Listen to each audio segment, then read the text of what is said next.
This is Keys to the Shop, episode 274, crafting creative coffee drinks with coffee and good spirits champion, Matt Foster. Well, hey everybody, and welcome to another episode of Keys to the Shop, where we give you insights, inspiration, and the tools you need to grow as a coffee service professional. My name is Chris DeFirio. I'm your host for the show, and I'm thankful for you joining me today because we have a great conversation in store about signature drinks, cocktails, mocktails, and the like, and you're not going to want to miss that. So thank you again. And if you haven't yet subscribed to Keys to the Shop, go ahead and hit subscribe wherever you get your podcasts, and that will keep you up to date on all of our new episodes, and we have plenty of them, great episodes coming up. So go ahead and hit subscribe. And if you love what Keys to the Shop is all about and it's helped you in your career or your business, it would be wonderful if you would leave a rating or review over on iTunes. That would really help the show get up there in the rankings and get found more often by folks like yourself.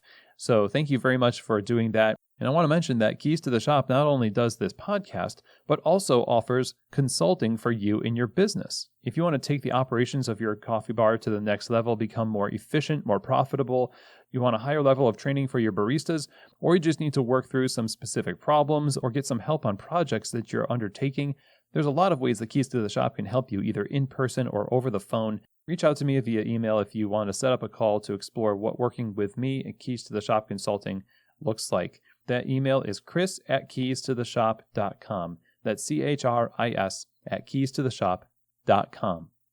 Now, today's episode is brought to you by Prima Coffee. Prima Coffee is absolutely one of the world's best specialty coffee equipment suppliers. And what makes them amazing is not only that they get the best equipment from all over the world and they stay in tune with what's coming out, what's reliable, what's going to work in your bar, but they also work directly with you to help you make the right selection for your situation. Whether you're talking about brewers, grinders, espresso machines, or under-counter refrigeration, or smallwares, Prima Coffee can help you out in all of those categories and more. Right now, if for Keys to the Shop listeners, you can get a 5% discount on your entire order at prima-coffee.com by using the code KEYS5 at checkout. That's the word keys, then the number 5 at checkout gets you 5% off your entire order. Super great offer. Amazing people with a great service to the coffee industry. Go check them out over at prima-coffee.com. Today's episode is also brought to you by the Pacific Barista Series, the line of plant-based performance beverages that is the barista's choice, really, for plant-based options on the bar, because Pacific, in creating the Barista Series, relies on the feedback from the professional barista community to make sure that these beverages truly are performance beverages. That means they stand up to the heat from steaming, they have an amazing texture for latte art, and they allow the coffee to shine through the beverage, keeps the balance on the coffee. When you're considering what to put on your menu, this matters a lot. It matters to the customers too. So I would encourage you to get this in your store and check it out for yourself. Taste it with your team. See what you think. Check out their website over at pacificfoodservice.com for more information. And again, if you're looking for the best in plant-based beverages for your customers, then you don't need to look really any further than the Barista Series from Pacific. All right, everybody. Well, today we are going to have a great and dynamic conversation with the 2019 Coffee and Good Spirits champion, Matt Foster.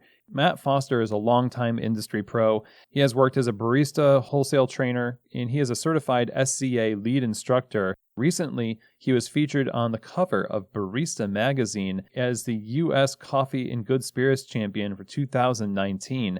Matt is currently the front of house and beverage manager at the Annex Coffee and Foods in St. Louis. He has a deep knowledge of both the coffee and the spirits world, and so is the perfect person to talk to about this today. And from all of that experience, we're going to be talking with Matt about how we should be approaching the creation of and the implementation of specialty drinks on our menu. And I'm not talking about specialty drinks like cappuccinos or things like that, or even flavored lattes for that matter. We're talking about more signature drinks, talking about the mocktails or even the cocktails and things that we can offer customers that are a little bit more high-end and require a little bit more due diligence on our part to understand. And that's one of the themes that we talk about in this conversation, along with a bunch of other practical steps that will help you execute these in a way that is effective for your business. And it's actually fun to do. So many of us have great ideas about what we can include on our menu, and we either set our expectations too low or too high. And there's some practical things that we don't get right about the process, even though we're inspired to do it.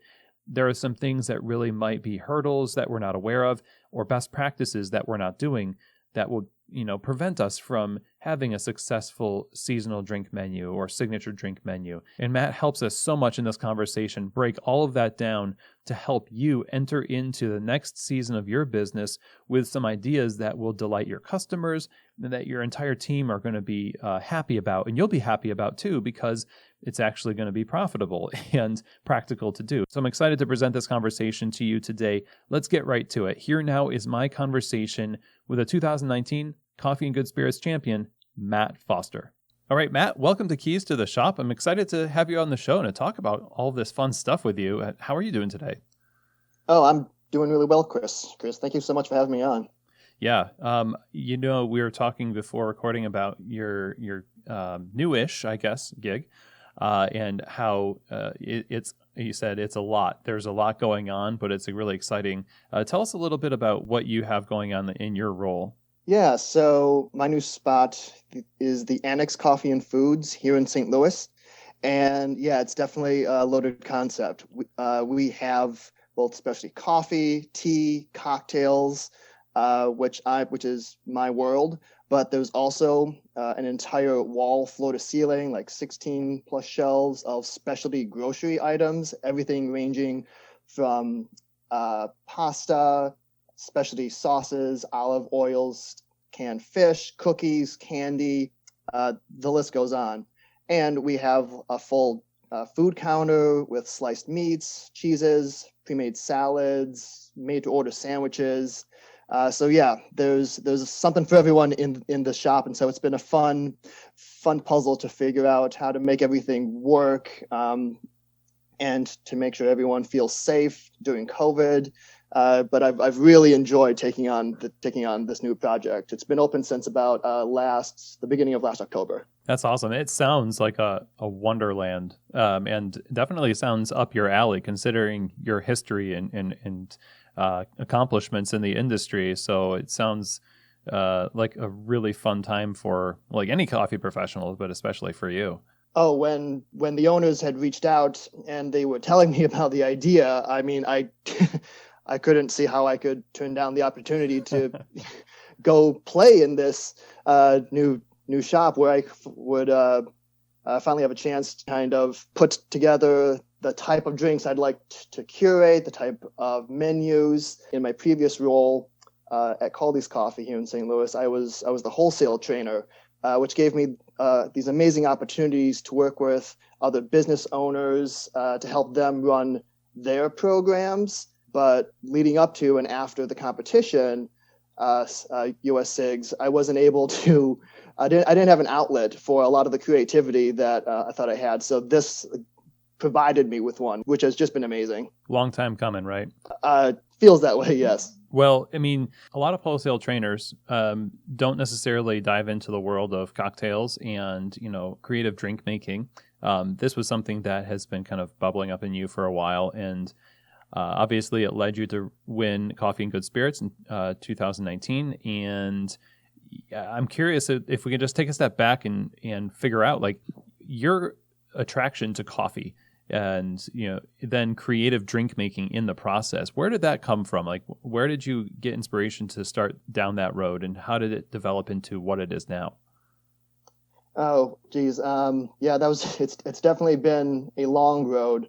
I've always enjoyed coffee. It was always, my family drank it. I started drinking it at a pretty early age. I got my first job at a coffee shop when I was maybe 17 in my hometown of Manistee, Michigan. I found another coffee shop job in Kalamazoo when I went to the university there at Western Michigan. And then I continued to kind of explore that. When I lived in South Korea for 3 years, I was able to visit a lot of coffee shops, tea houses, and cocktail bars over there. But it wasn't until I moved here to St. Louis that I really decided to make a career of it. It was definitely something I was drawn to. During that, when I first moved here, I was seriously considering graduate school. That was one of the reasons why I moved here. But I could definitely feel that I was pushing myself to go to graduate school. But coffee, tea, specialty beverages in general, that was something that was just like pulling me in at every turn. After I found the competitions and started getting involved in the larger industry, I just couldn't stop after that. So yeah, luckily I was surrounded by a lot of other people that were really passionate about coffee and what they did. And so it was really easy to feed off of their enthusiasm, glean what I could from their knowledge, go off on my own and do my own experiments. And so, yeah, I just kind of lucked into it. If anything, I'm one of maybe the few people that have found something that I both love and I so happen to be fairly decent at, and I can make a living off of it. Well, how about that? Yeah, the way you describe it sounds like your affinity for creation and just creativity in general was something that you've always had. Is that accurate? Just maybe not necessarily at first with coffee, but when you found it, it kind of tapped into something that was already there within you. Yeah, I think that would be fairly accurate. Early on in college, I was going to school to be an artist. I had played music, and so being creative has always kind of been a part of me. Finding a new way to express that through serving others really tasty drinks. That was, again, I feel like that's something I did lucked into, but did ultimately choose for myself as well.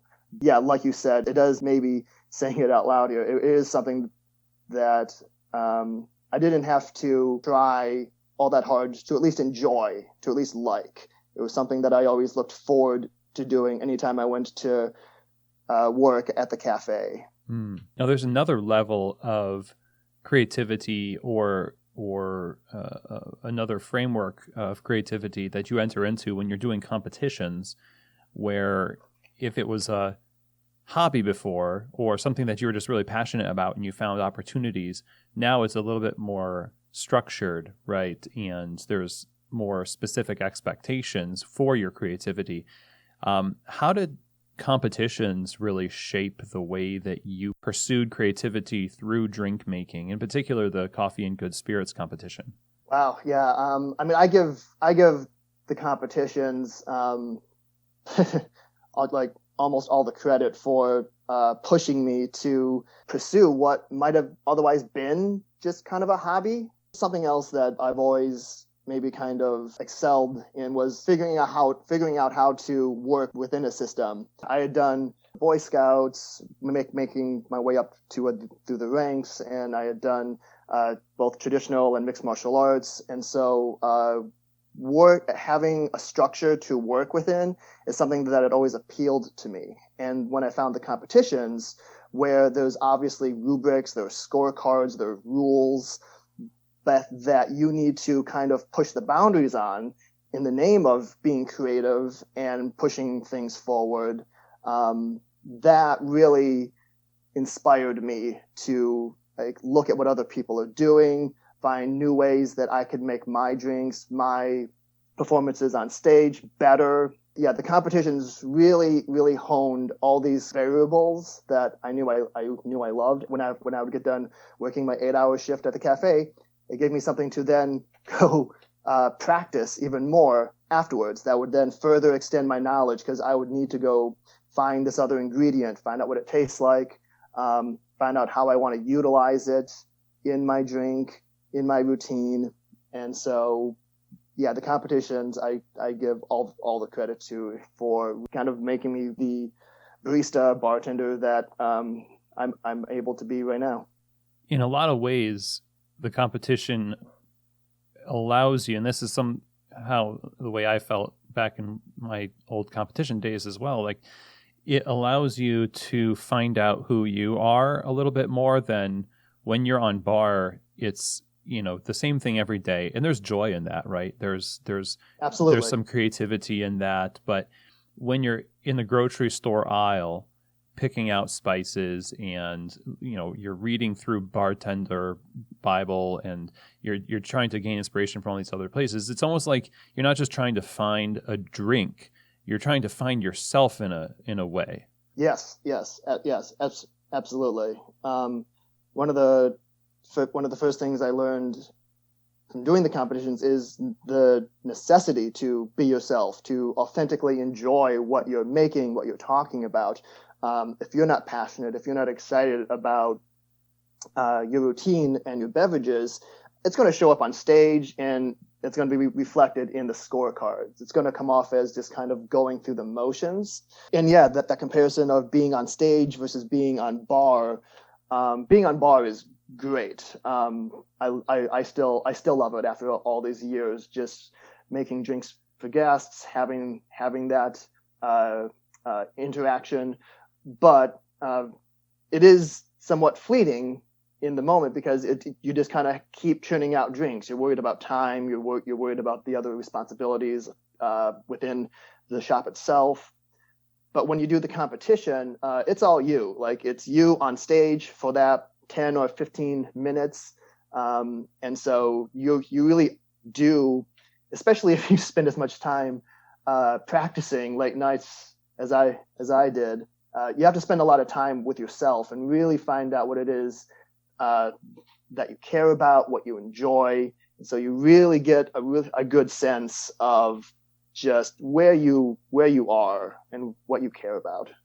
That's a really good point. And I imagine if you take that example and expand it to a coffee shop and not just an individual. So you have a lot of coffee shops that have creative drink programs, but at some level they all kind of end up looking the same, because you want the formula to success in that way. You could have taken examples from past winners and just kind of co-opted some of their stuff and been like, well, this is winning, so this is what I'm going to do. I imagine that's one of the things that somebody would need to look at in a shop in order to have a successful creative drink program, be it spirits-based or not. I mean, you definitely want to have the classics. I mean, because pretty much across all the boards, your top sellers is going to be like a medium latte, and that's great. That's fine. That's what people want. But being able to leave your mark, carve out your own niche, present yourself on a menu. All of the best baristas and bartenders that I've met and worked with, they have just that spark that allows them to walk that tightrope of meeting people of where they are, being happy to make them that chai latte, that gin and tonic, if that's what they want. But they leave enough room to be able to express themselves, because that's what keeps them where they are. That's what keeps them in the industry, because that's what makes them feel alive, and that they're able to be themselves and express themselves in this place and work where we spend a vast majority of our hours. That's the truth. Yes. And you have to be prepared for the opportunity to express yourself too. It just doesn't happen randomly. It's like discipline, right? And so you, as being both barista and bartender, obviously there's differences between the two disciplines, but there's a lot of overlapping similarities. I'm curious if you could expand a little on how there might be some differences, but also, things that are complementary. Yeah, this is a really interesting topic. I've had a lot of discussions about the overlap and then the dissimilarity between bartenders and baristas, or at least coffee-free baristas. I know baristas is Italian for like bartender, so it's fine. Baristas and bartenders have a lot in common, but the truth is that they really are two different skill sets that exist within two different industries. Both the barista and bartender will enjoy working with people more often than not. They care about serving a quality product. But just some of the upfront like dissimilarities. The barista, for instance, is hyper focused on just a few ingredients: the coffee, the milk, maybe tea. If they are that interested, they will go down the road of like maybe looking at roast profiles, farming, importing and exporting. I mean, there are a lot. I mean, you know as well as anyone that there are a lot of deep rabbit holes in coffee that you can go down in and spend an entire career in that one rabbit hole. Mm-hmm. Yes. And the same can be said for the spirits industry as well. But again, if you looked at just the bartender standing behind the well, they have far more ingredients on that back bar than the average barista does. Baristas have maybe 6 to 10 base recipes to maybe know classic coffee recipes between a macchiato or cortado, cappuccino. But there are hundreds of classic cocktail recipes that a bartender should be at least passively familiar with. They have all different types of brands of whiskeys and gins and rums and mezcals, let alone all of the other add-ins, liqueurs, vermouths, the bitters, all of the different ratios and the different ways that they can be tweaked. And that's if they don't have any like special in-house made syrups, or tonics, or anything else along those lines. So bartenders just have this wide berth of knowledge, which makes sense because when the bartender goes to make their drinks, for the most part, they're just pouring things. Their ingredients, they're made. They are ready to go in a bottle, and they can just pour it out and shake, stir, throw, and go. The barista, though, has to be maybe a little bit more hyper-focused, maybe a little bit more detail-oriented, because they're essentially they're distilling, not really distilling, concentrating, their base ingredient. They have to brew that espresso correctly in order for their drink to taste the way that they want it to taste. And so they have to take more time with it. They have to be really sensitive to the dose and the output to the gram in order for it to come out the way that they want. They have to pay attention more or less to the temperature of the milk and the texture, how they pour it. And so it's a little bit more of a slow process during that. Just the attention to the ingredients is a wildly different skill set. The gap can be bridged and is definitely possible, but it does take a concentrated effort just because the way that each of the drinks are made. It does take concentrated effort to have a skill set in both of those because you can spend an entire career in just one of those sects. And so if you do try to split your attention between them, it's going to take up even more time. Yeah, it makes sense. And I think that everything you just said is based on necessity of your job too, right? Like you said, you have to be, if you're a bartender, passively familiar with these things. Why? Because people are going to order it. And if you don't know, then you're not going to make a very good showing. In a weird sense, like we learn a lot about origins. We learn a lot about agricultural practices and niche information about just, processing and stuff. But that's not anything that we have to know on the same level of have to as a bartender does. That's passive knowledge.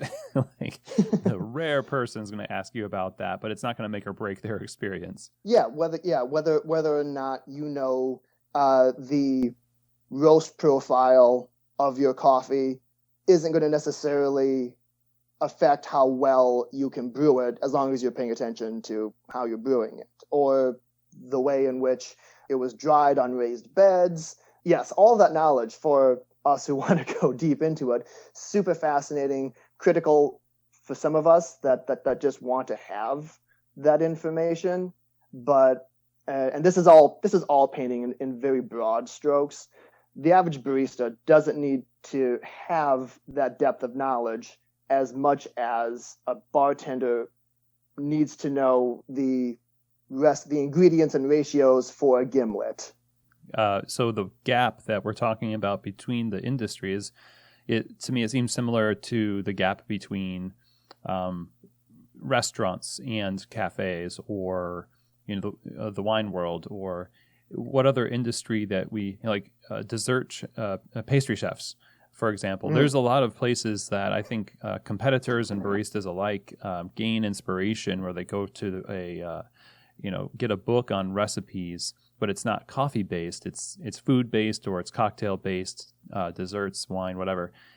So connecting those things together seems like where a lot of spark of creativity happens. I mean, there's a lot to be gained by the cross pollination between these related but distinct disciplines of high-end pastries, food, wine, cocktails, coffee, tea. That's where I actually garner a lot of my inspiration, is when I go out to eat and I'll see even just a particular color on a plate, or the aromatic of something on a dish, or in a scone or a macaroon or something, and I'll think, wow, that would make an amazing syrup, or I could infuse that into a spirit and use it in a cocktail or a non-alcoholic. Finding that common ground and being able to work with people who are just as passionate about these products, it's a breeding ground for some really amazing things. So I want to get into some of the practicalities here as we're talking about creativity, and we're talking about bridging the gap. And, coffee bars are busy places. Owners are busy. And if we can find it on a template, if we can find a recipe and plug it in, a lot of times that's what happens. What do you think is the biggest hurdle to being creative when it comes to creative drinks, when people want to do signature beverages, seasonal specials, fun things like that in their specialty coffee shop?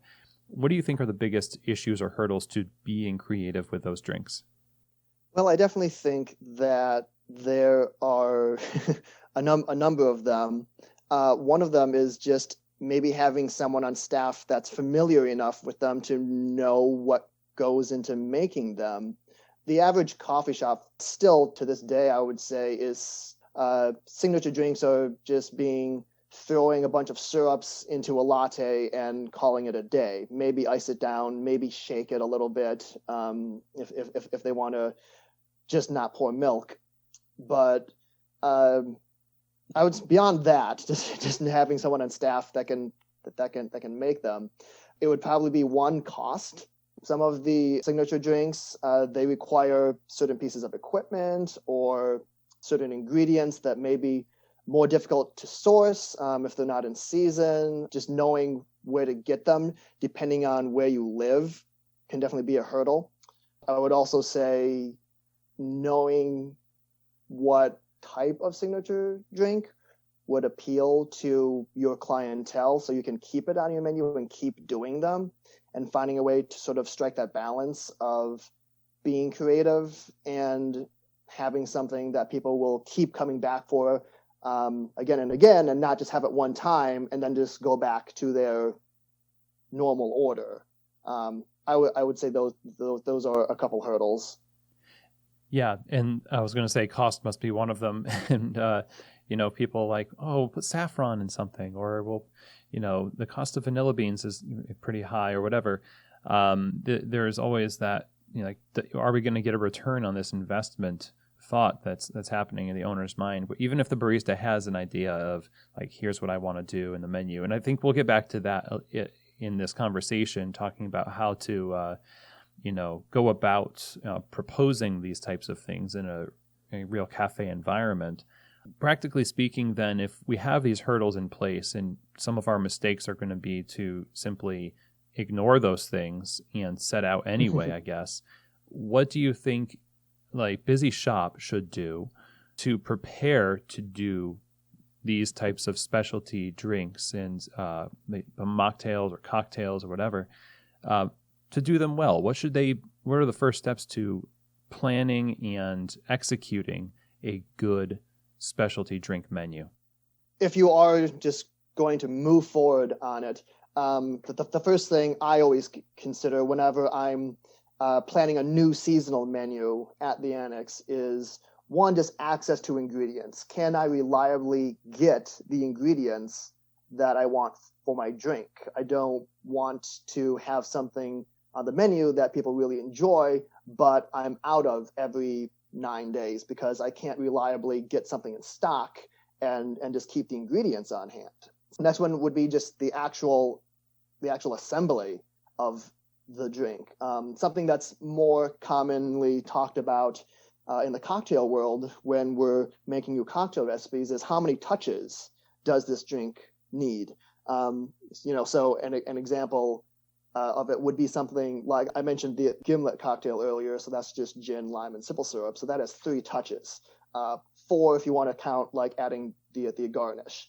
And that's pretty quick. That's going to be almost as quick as you're going to be able to crank out a cocktail. So just being aware of how many steps have to be taken by the barista or bartender in order to crank this drink out for a guest to enjoy.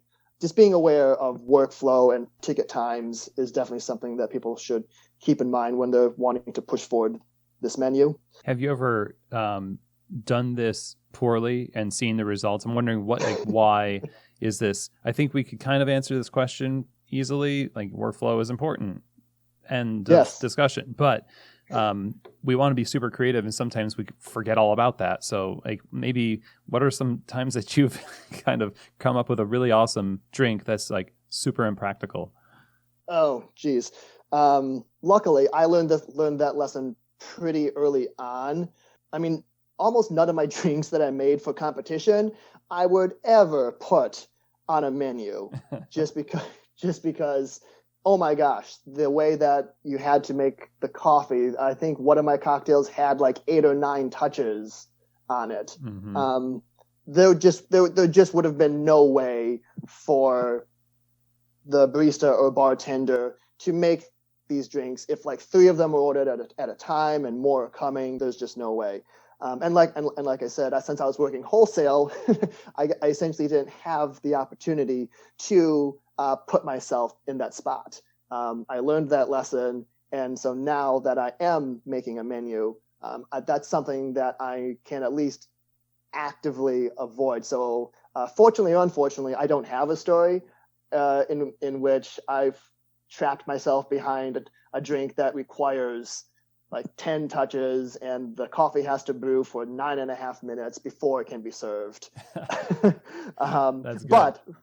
But yes, that it does happen. One of the ways you can circumvent it, actually, at least in the cocktail world, is if you do want to have a cocktail that has like 6, 7, 8 ingredients, the simple answer is to just batch it.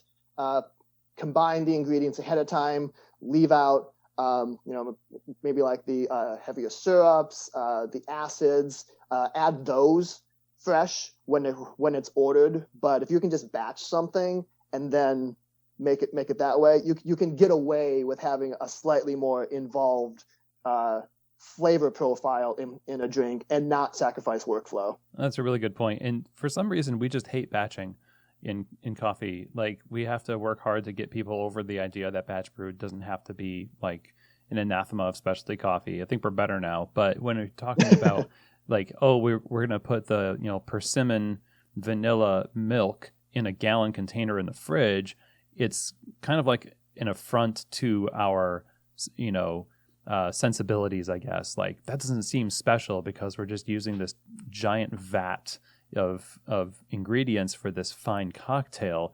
It's kind of an interest. Maybe it's just ego, I guess. In some sense, maybe. And I mean, I will never talk down fresh ingredients. I love using fresh, made on the spot to order every time when it makes sense. But if you do want to be hyper creative and have these amazing drinks that do incorporate, really unique ingredients. As long as you're tasting your batch when it's like 1, 2, 3 days out, whatever, and it's still tasting the way that you want it, I mean, why not make life a little bit simpler for you and your team, and then you can concentrate on other things that that you can't make this move on. It just gives you more options. Yeah, so you have all that time now to set things on fire. Exactly. You have the chance to shake longer and to put on a show for like people. It's good. So what else are we supposed to be focusing on if we're really set on creating a practical but special drink menu in our shop? I'm a pretty practical, logical person in the cafe, and so I'm always thinking about again just that workflow. I'm wondering, how is the order being communicated from the POS to the person on bar? I'm wondering, is there a drink screen, or do they have to deal with like a ticket printout? I'm thinking about like literally where each ingredient is for these drinks. So in a bar, you would have like a server well where you would just have 360-degree access to almost all of the ingredients you would need in order to crank out a drink. Coffee bars, I feel, don't always have the ability to do that, where like maybe the ice isn't just like a turn to the left. Sometimes you have to take a few steps, and the syrup is like far back in the fridge that you need, and the pouring kettle is high up on a shelf, and it's like the workflow isn't always there. And so when you're making the menu and you're making these drinks, like seeing how and where the ingredients fit into your existing workspace. So again, your baristas don't have to go to 5 different places in order to make one drink. Is something I keep in mind as well. Music to my ears. I love it. So when we're thinking about our ingredients and making these beverages, we, like you said in the beginning, as baristas, as coffee people, we're focusing heavily on a few ingredients, and we're really specialized in that way. So it's hard to know if we're making the right decision when we just grab a spirit off the shelf and we're like, I'm just going to mix this with some coffee and I'm going to make a cocktail. And then we also are a little bit loose with how we replace spirits in cocktails with cold brew or espresso for mocktails. I wonder do you have like the Matt's guide to appropriate substitutions for mocktails and appropriate inclusions for spirits? The best advice that I could give is just study the classics. Like, there's a reason why they're classics. Knowing the types of brands, and this is more particular to spirits and cocktails right now. There's so many resources online where people will talk about what a particular brand of whiskey, bourbon, gin, anything tastes like. And just like how in the competition we'll make these signature drinks just by gathering these flavors together, not all bourbons taste the same. Not all ryes taste the same. Not all gins taste the same. And so giving yourself the time and the patience and really the fun opportunity to go out and taste these different things so you know which spirit makes the most sense, even with a particular coffee, is going to make a world of difference just by itself. Just realizing that not all spirits are made the same or equal, just like not all coffee is the same. That's something we in the specialty coffee industry, take for granted, because we know that there's a wide difference between, say, like a Colombian coffee and a Kenyan coffee. But to the average consumer, they don't know that because they don't spend all their time drinking it and thinking about it. And so if the barista hasn't spent whatever the proper amount of time is, at a whiskey bar or something, and really tasting the different types of bourbons that are out there, you're going to run into a similar situation. And then on the mocktail or non-alcoholic side, I love non-alcoholics. I really enjoy them, and and coffee is a wonderful vessel for doing it. One of the hard things in a cocktail bar, especially the one I worked at, where things were often paired with food, people would often get tasting menus and pair them with wine or cocktails.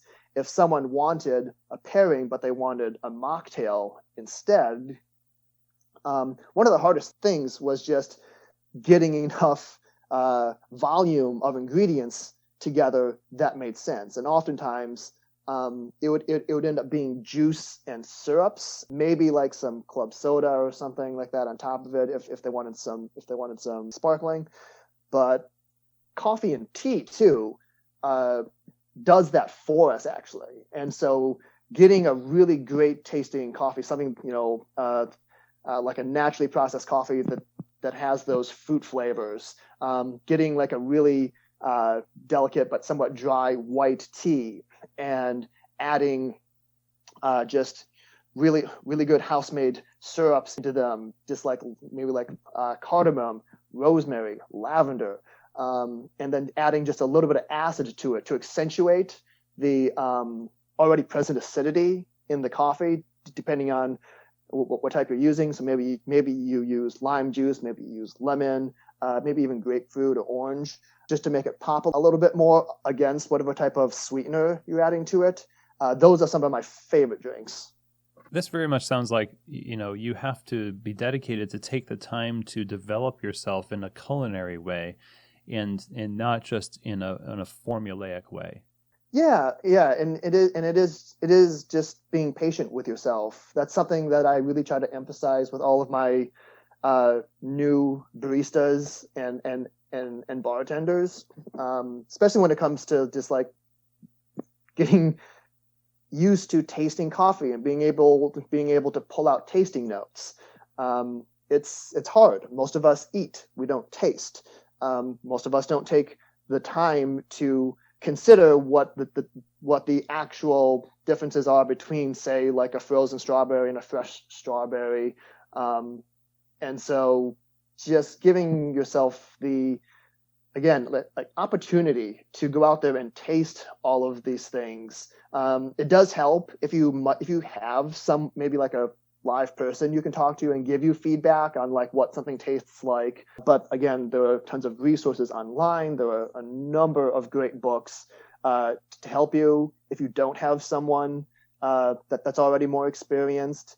But there's really no substitute for going out there and making these connections and experiences for yourself, so that you can draw upon them when you are in that creative space, coming up with your own drinks. We've talked a bit about what I think is most relevant to owners and operators who have the wherewithal and the means to sort of craft the menu, and then everybody who works for the coffee bar has to make it. So you focus on the cost. It has to have good ROI for you. You have to have it be the few touches as possible, as you say, have the workflow down so your baristas don't really hate making those drinks and therefore never upsell it, which happens all the time. But when a barista who is watching competitions or competing themselves, and they're just like perusing cocktail books or food books and stuff, and they have these ideas and they want to present them to ownership and the people that kind of hold the purse strings for the business, I guess. What would your advice to them be in terms of, approaching their boss about a new drink? What kind of things should they have already thought of before they come up with a great idea that they hope the whole cafe will make? Yeah, and I love this question, because it's something that I encourage everyone on my team to do. We have quarterly meetings where I invite everyone to bring recipes. We'll make them, we'll taste them, we'll decide what we want on our menu. I'll put anyone's drink on the menu if it tastes right and it costs well. So yeah, the number one thing probably is to at least know how much do we have to charge for this drink. So knowing how to cost something out is huge. Because that's a lot of the legwork, a lot of the back end work that the owner does. So knowing exactly what this drink will cost and how much we'll have to charge for it, and this is how much money we'll make off of it. This is where we get all of our ingredients. If you can really present that finished product to the owner, that's going to go a long, long way. Something else that you could do even then on top of that is using ingredients that they already have in house, so that they don't have to source something new. It's not an additional new expense line. It's already using the ingredients that the shop just already has around. You've just found a new creative, fun way to make a drink out of it and for the shop to make money. That's a really good point. And it does require a lot of legwork on the barista's end. But I guess, even if their drink doesn't get selected or on the menu, it seems like you would have learned a lot in the process too. Oh, absolutely. To the people on my team that have sort of seen like that whole process that I go through and that my lead bartender and barista go through, knowing how to cost these things out, it gives them a deeper appreciation for how the cafe functions, knowing that we don't just throw things on the menu at whim. There is like a solid numbers process behind it that factors into being creative, finding that balance between being fun, being super fresh and tasty, but then also makes financial sense so that everyone can keep getting paid. Yeah.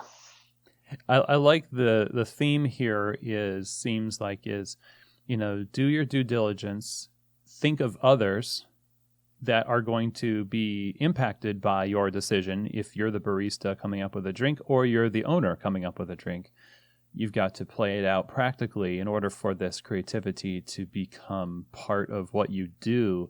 And so I love that. Really, it kind of comes back down to how, what we do is hospitality, not just for the customer to enjoy the drink, but for all of us in the process to recognize each other and see that, hey, we're all trying to create this together.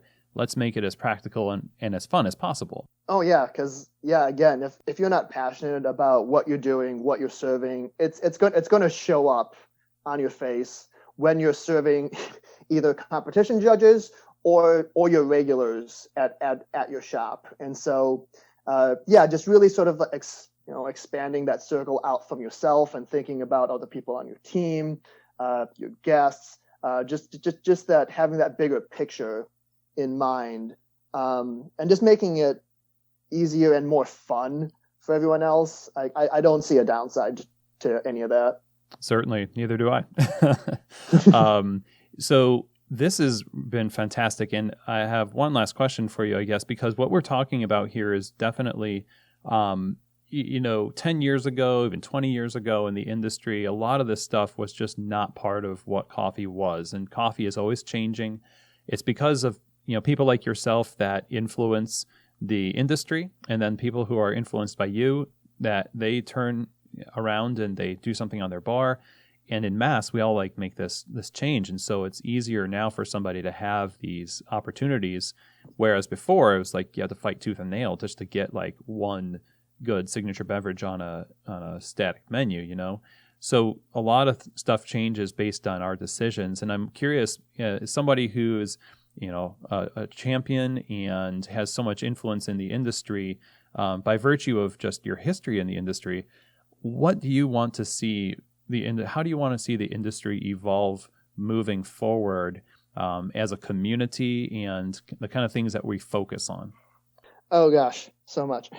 I am so appreciative for everything that the specialty coffee industry has done. It's been a huge joy being a part of the industry. Some of the best people in my life I've met through the competitions, and again, just being part of this industry. And I definitely think that there's always room for growth. Most of us involved in the industry, we're all trying to push things forward and trying to make things as inclusive as possible.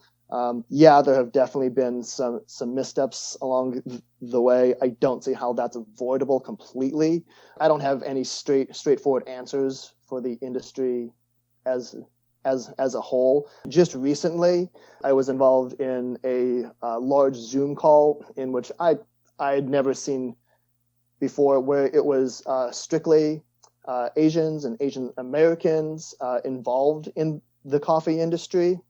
Again, the first time I'd ever been a part of that. If I'm being completely honest, being Asian American has never been at the forefront of my identity, and I think maybe that's just because I've always put my head down and done my work.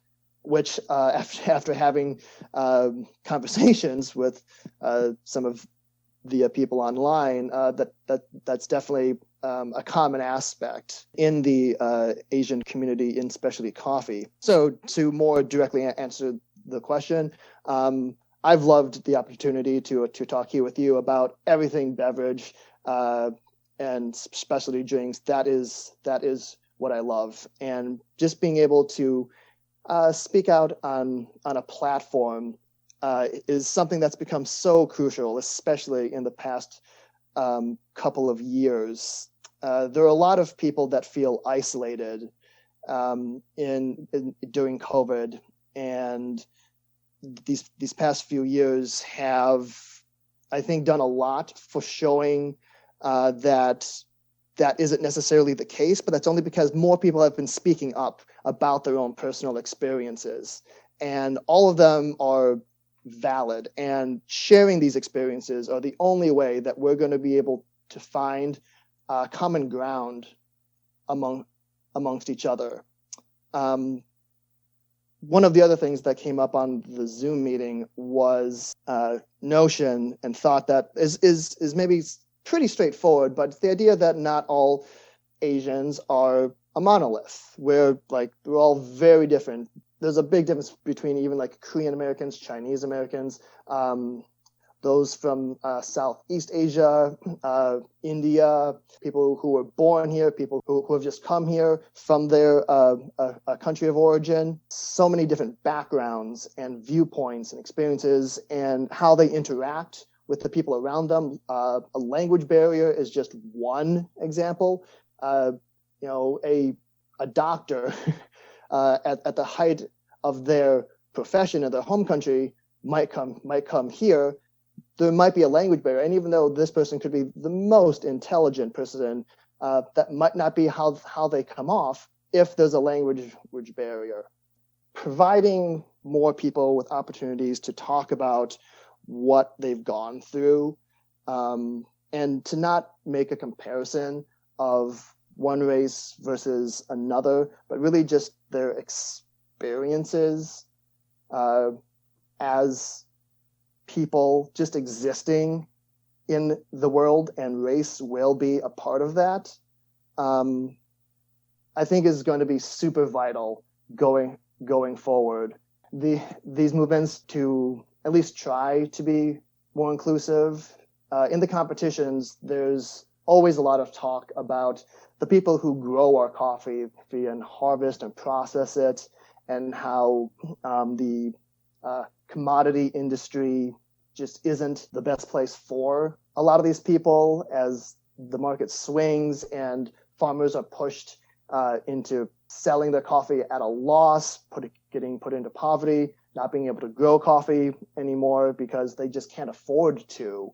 And so caring about others has what's always been, in my view, just a really crucial part of our industry. And I'm really glad that the competitions have allowed us a platform for those of us that get to know these amazing farmers and workers to be able to talk about these things.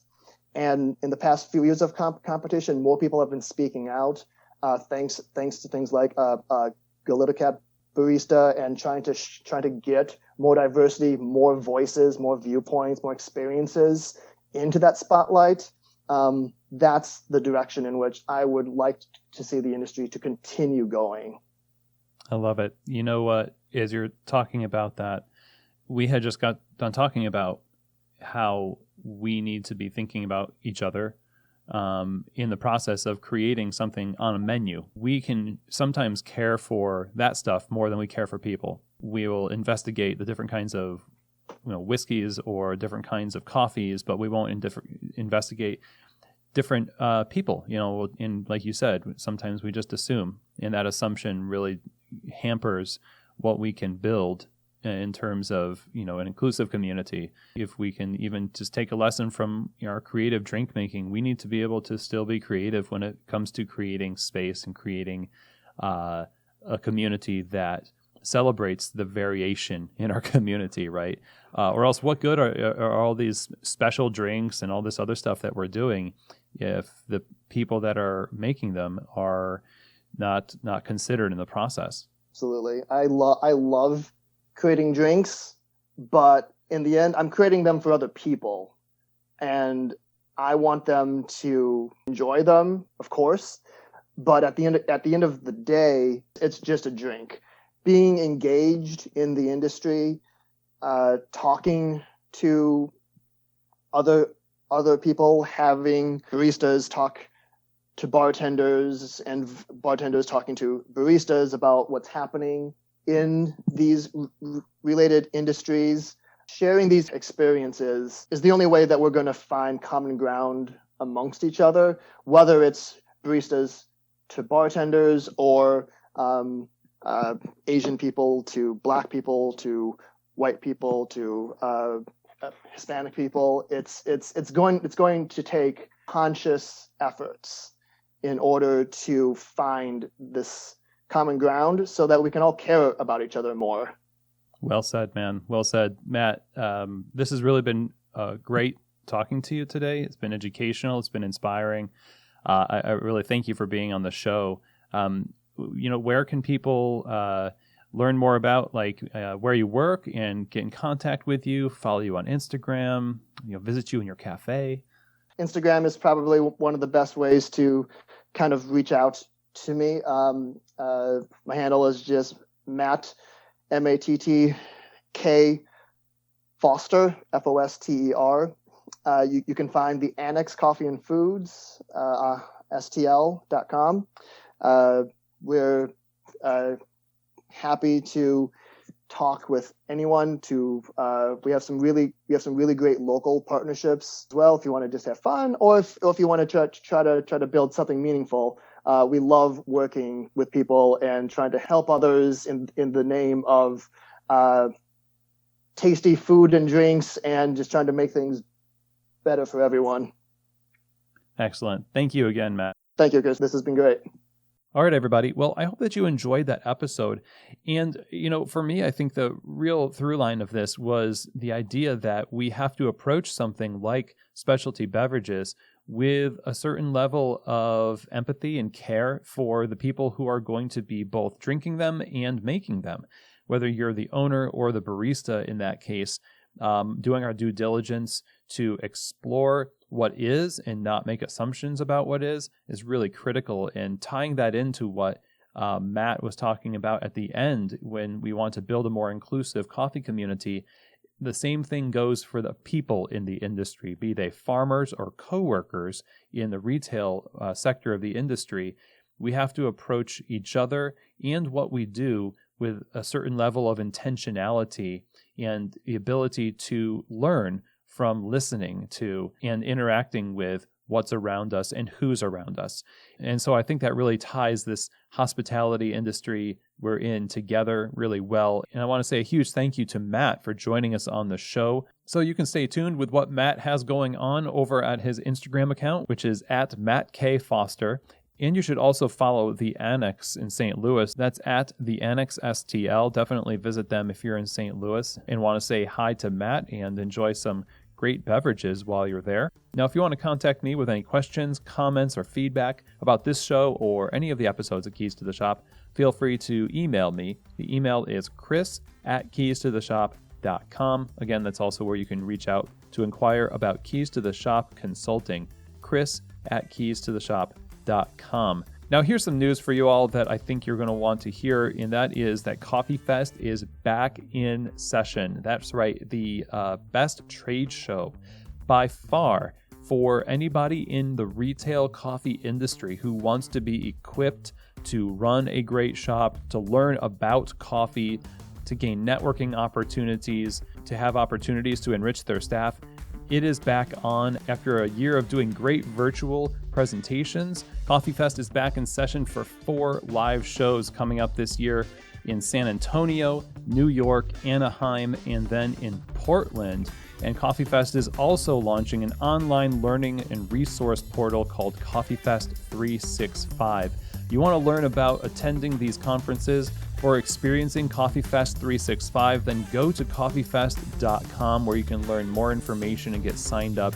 I've been doing Coffee Fest. I think I've done pretty much 56 Coffee Fests so far. I've been going as an instructor and a competitor, a judge since 2004, I think. And I am always struck by how much value participants at Coffee Fest get, and I myself, even after 20 years of coffee, get from Coffee Fest. So again, go to coffeefest.com to learn more information. I really hope to see you at one of these events. Again, that website, coffeefest.com. And with that, everyone, that is the end of our episode today. Thank you so much for taking the time to join me. I hope you learned a lot. I certainly did. And as always, I hope that this episode has truly given you keys to the shop.